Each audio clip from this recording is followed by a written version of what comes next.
Ceci est encore de la science-fiction, mais le concept de réalité augmentée est lui bien réel. Cette technologie permet l'interaction entre le réel et le virtuel. Des informations sont superposées à notre vision via les tablettes, smartphones et bientôt les lunettes pour créer une nouvelle réalité dite augmentée. Les agences de publicité se sont rapidement emparées de cette technique pour proposer de nouveaux moyens de communication à leurs clients. La réalité augmentée, c'est un moyen formidable pour les marques de renouveler les contacts qu'elles ont avec les consommateurs. Affiches traditionnelles, pubs traditionnelles, les consommateurs ne sont pas surpris par ça.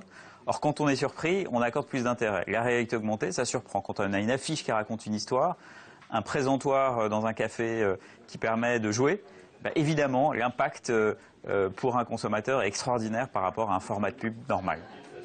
Les créatifs de cette agence utilisent la réalité augmentée depuis plus de 3 ans.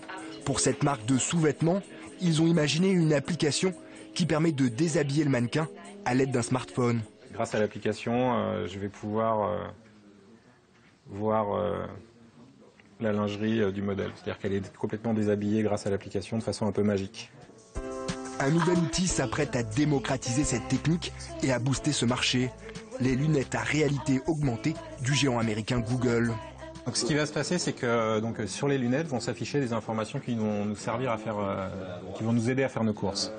Ce qui s'est passé, c'est qu'avant d'arriver au supermarché, j'ai été sur Internet ou sur mon smartphone pour faire ma liste de courses. Et quand j'arrive dans le supermarché, les lunettes connaissent ma liste de courses et vont pouvoir m'orienter à l'intérieur du magasin grâce à la géolocalisation.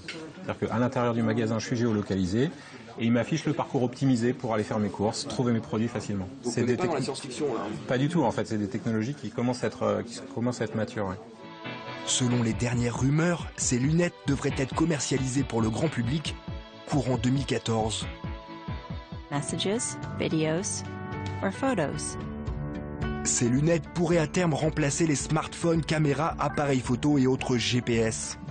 La première commande que vous avez, c'est OK Glass. Si je dis OK Glass, là il y a le menu qui apparaît devant mes yeux. Et là, je peux faire toute une série d'actions. Par exemple, je vais prendre une photo de vous. Je vais dire Take a picture.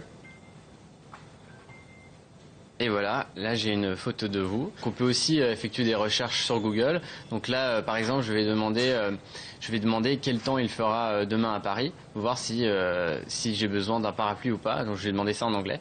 Donc OK Glass, Google, will I need an umbrella in Paris tomorrow? Et là, j'ai une voix justement qui me donne la météo de Paris demain, qui me répond en anglais. Oui, vous aurez besoin d'un parapluie demain à Paris parce qu'il va pleuvoir et il va pas faire très chaud. Dans le domaine de la lunette à réalité augmentée, le Made in France semble tirer son épingle du jeu. L'un des principaux concurrents de Google est français. C'est des lunettes de réalité augmentée de première génération et de deuxième génération.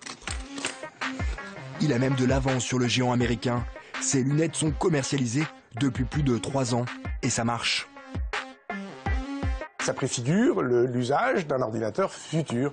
Et avec votre smartphone que j'ai sur moi, il interagit, je reçois des appels téléphoniques, je vois votre visage qui s'apparaît et qui apparaît, je prends pas. J'ai un message, je prends pas. Je lis le message même à la limite. Vous lisez le message directement? Directement là. Donc nous on travaille sur des systèmes optiques transparents, complètement transparents, donc je vous vois au travers de mon système et en même temps je sais que vous vous appelez François-Xavier Rigaud et que vous mesurez 1m92 et que vous pesez 65 kg et que vous habitez dans Paris, dans le 8e arrondissement. Toutes ces informations-là je les ai parce que je vous ai recherché par ailleurs et rentrer sur ma base de données et j'interagis avec l'environnement. How are you? I'm good, how are you? Tous filmés, par tout le monde, en permanence. Un futur qui pose déjà beaucoup de questions, principalement concernant la protection de la vie privée.